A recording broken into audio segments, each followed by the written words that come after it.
네, 주안의 만나 1월 20일 수요일 묵상을 함께 나오도록 하겠습니다. 오늘 말씀은 누가복음 7장 18절에서 35절 말씀으로요. 하나님께서 원하시는 하나님 나라라고 하는 제목으로 함께 묵상을 나오도록 하겠습니다. 우리가 하나님 나라에 대한 정의들을 각자 가지고 있습니다. 그런데 이것이 각자의 견해들이 다르고 추구하는 바들이 달라서 질문들이 던져질 때가 있습니다. 과연 이것이 하나님 나라의 모습인가? 내가 원하는 하나님 나라는 이것이 아닌데 말씀에서 교회에서 계속 요구하는 것이 어쩌면 나의 본성과는 다른 것들을 요구하는 경우들이 있어서 마음이 힘들어질 때가 있죠.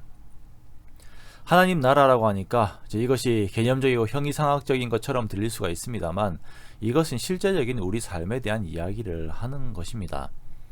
갑자기 시작하자마자 머리 아픈 이야기들이 전개가 되었는데요. 우리 세례 요한의 질문에서 한번 이 내용들을 풀어가 보도록 하겠습니다. 세례 요한이 예수님에게 제자들을 보냅니다. 그리고 질문을 전달해요. 19절 말씀해 보니까 요한이 그 제자 중에 둘을 불러 주께 보내어 이르되 오실 그이가 당신이 오니까 우리가 다른 일을 기다리오리이까 하라 하매라고 하죠. 참 어렵습니다. 말이 참. 그런데 이것이 엄청난 질문입니다. 신뢰가 될 수도 있고 자신의 믿음의 근간이 흔들릴 수도 있다라고 하는 것을 나타낼 수 있는 그러한 질문이에요. 세례 요한은 예수님에게 세례를 베풀고 그 자리에서 하나님께서 인정하시는 것을 본 사람입니다. 그리고 분명 그의 어머니 엘리사벳이 마리아를 통하여서 역사하신 하나님의 역사들을 세례 요한에게 전달하셨을 했을 것이에요. 자, 그리고 지금 일어나는 일들의 소식들을 듣고 있습니다. 그런데 질문을 던져요. 당신이 메시아가 맞습니까? 아니면 우리가 다른 사람을 기다릴까요? 라고 이렇게 묻습니다. 자, 어째서 이런 질문이 나오게 된 것일까요? 그것은 세례 요한이 기대했던 다른 어떤 요소들이 눈앞에 보이지 않았기 때문입니다. 세례 요한은 예수님의 오심을 준비하면서 광야에서 외칠 때에 심판자의 모습인 예수님을 전했어요. 누가복음 3장 17절에서 예수님에 대해서 손에 키를 들고 자기의 타작마당을 정하게 하사 알곡은 모아 곳간에 들이고 쭉정이는 꺼지지 않는 불에 태우시리라 라고 예수님에 대해서 예언을 했었죠. 그런데 그것이 아직 보이지 않는 것입니다. 여전히 유대 죄인들이 살아있고 분봉왕 헤롯은 죄를 짓고 살고 있습니다. 세례 요한 자신은 헤롯에게 옳은 말을 하다가 감옥에 갇혀 있어요. 그런데 메시아가 오셨음에도 불구하고 이 어둠의 세력들이 빨리 제거가 되지 않는 것입니다. 빨리 제거가 되어야 되는데 그렇게 되지 않고 있는 것이에요. 자, 이런 상황이라면 충분히 요한과 같은 질문이 던져질 수가 있는 것입니다. 자, 이러한 요한의 질문 앞에서 우리 자신이 가지고 있는 하나님 나라의 관점을 어떻게 생각해야 할 것인가? 자, 먼저는 시간의 중점이 나에게서 하나님께로 옮겨져야 함을 인정해야 합니다.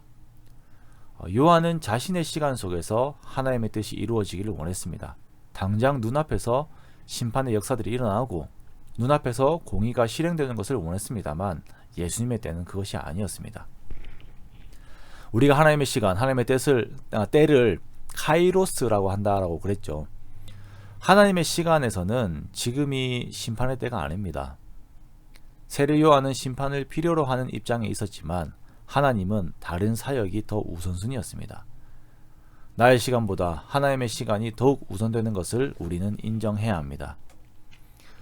내가 당장 필요한 것이 채워지지 않는다라고 해서 하나님이 없다고 섣불리 불신의 표현을 해버린 사람들이 많이 있죠. 요셉이 감옥에 있을 때에 요셉의 시간은 당장 무언가 일어나야 하는 것이었지만 하나님의 시간은 더 뒤에 있었습니다. 우리는 이러한 하나님의 시간을 인정하고 그 주도권을 주님께 내어드려야 합니다. 두 번째는 시간의 개념과 동일한 개념으로 하나님의 필요와 나의 필요, 하나님의 성향과 나의 성향을 비교하게 될 때에 나를 하나님 앞에 속박되게 만들어야 합니다.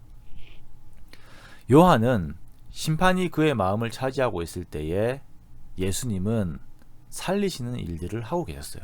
달랐죠. 세례 요한의 제자들이 요한에게 전달한 이야기들도 말씀이 선포가 되고 백부장의 종들이 낳고 죽었던 과부의 아들이 되살아나는 그런 일들이 있다라고 전달을 했어요. 또한 당신이 메시아가 맞습니까? 라고 묻는 세례 요한의 질문에 답하신 그 내용을 보니까 맹인이 보며 못 걷는 사람이 걸으며 나병 환자가 깨끗함을 받으며 귀먹은 사람이 들으며 죽은 자가 살아나며 가난한 자에게 복음이 전파된다라는 것이었습니다. 자, 그리고 하시는 말씀이 있죠. 누구든지 나로 말미암아 실족하지 아니하는 자는 복이 있도다. 내가 이제 그리고 있는 하나님 나라와 예수님께서 원하시는 하나님 나라가 다르다라고 다르게 느껴질 때 우리는 실족할 수가 있습니다. 이것에 완전히 넘어진 자가 열심당원이었던 가룟 유다죠. 자, 그렇다면 우리는 어떻게 실족하지 않을 수 있습니까? 다시 말해서 어떻게 하면 하나님께서 원하시는 하나님 나라를 나도 정직하게 추구할 수가 있습니까? 자, 가장 처음은 내가 원하는 나라를 부인하는 것입니다. 내 성향에 따른 하나님 나라, 내 필요를 따른 하나님 나라, 다시 말해서 나에게 맞추는 하나님 나라를 버리십시오. 예수 그리스도의 하나님 나라에 내가 맞춰져야 합니다. 자, 그 구체적인 방법은 바로 성경 아래에 나를 두는 것이에요. 세례 요한의 질문에 예수님께서는 또 한 번 구약의 예언을 인용하십니다. 이사야 35장과 이사야 61장의 말씀을 인용하셔서 하나님께서 이미 말씀하신 그 하나님의 나라가 하나님의 시간에 맞추어 이루어지고 있음을 말씀하고 계신 것입니다. 내가 원하는 시간, 내가 원하는 필요가 아닌 성경에서 말씀하시는 하나님 나라가 어떤 것인지 항상 묵상하는 우리가 되기 원합니다. 나는 이웃에 대한 심판을 원하지만, 나는 다른 성도들에 대한 심판을 원하지만, 하나님께서는 그 사람의 눈이 열리고 그 사람이 걷고 그 사람이 깨끗함을 입고 그 사람이 듣고 그 사람이 되살아나며 그 사람에게 복음이 전파되기를 원하고 계십니다. 이것이 하나님 나라라면 그에 속한 우리 역시 나를 부인하고 그 말씀 아래에 나를 구속시키고 마음부터 순종해야 하는 것입니다. 요즘 사람들은 자신의 왕국을 세우고자 합니다. 아주 작은 삶의 공간이라도 자신의 것으로 만들고 싶어 하지요. 자신의 의미들로 그것을 채우려고 합니다. 그러나 우리는 그 모든 곳, 그 모든 시간, 그 모든 우선순위가 말씀에 의거한 예수님 중심의 하나님 나라를 이루기 원합니다. 내가 내 인생에서 왕이 되지 않을 때에 그 왕좌를 주님께 내어드릴 때에 우리는 하나님 앞에 큰 자로 인정을 받게 됩니다. 하나님 나라에 속한 자로 주님의 가치를 따르고 그 가치와 함께 즐거워하고 기뻐하는 귀한 저와 여러분의 삶이 되시기를 주님의 이름으로 축원합니다.